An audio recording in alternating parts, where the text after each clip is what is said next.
And another thing that I noticed, you mentioned this just to kind of go back a little bit. So you said you went to jail. Usually there's a bunch of instances because eventually you end up in prison. Because if I'm not mistaken, I believe this is when you had the epiphany. Like, I can't keep doing this. Yeah. Did you end up in the prison system in Maryland, or is this before you? Okay, so you were DC. Yeah. Oh, in the D. Oh, wow. Okay. Yeah. Okay. Okay. That's what's so funny about the book. I'm like, how does a kid from the Berkeley Hills end up in prison in DC in 1901 D Street?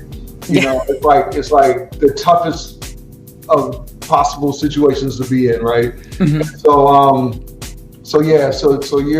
I did okay, you know, out here. I went to computer school.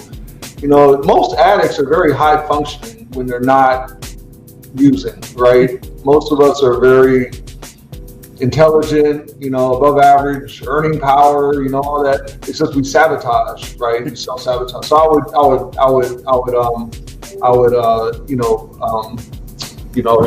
achieve, and then I would sabotage. Then I would climb my way back up, and then I'd sabotage. Because at the end of the day, I didn't feel like I deserved anything good. So I ended up working for America Online back in the 90s, AOL. Oh, wow, AOL. You got mail. Okay. Yeah, so ground floor, you know, 94, you know, and I was there for a couple of years, but when I started using again, all that money, you know, the more money you make, the more you're going to use. So I ended up getting fired from AOL, you know, for threatening a guy. So I invited this guy outside, you know, because I was also hustling on the streets in DC. Like, this is how crazy it was. You were working, so you were working at AOL and hustling? Yeah, in Northeast. Okay.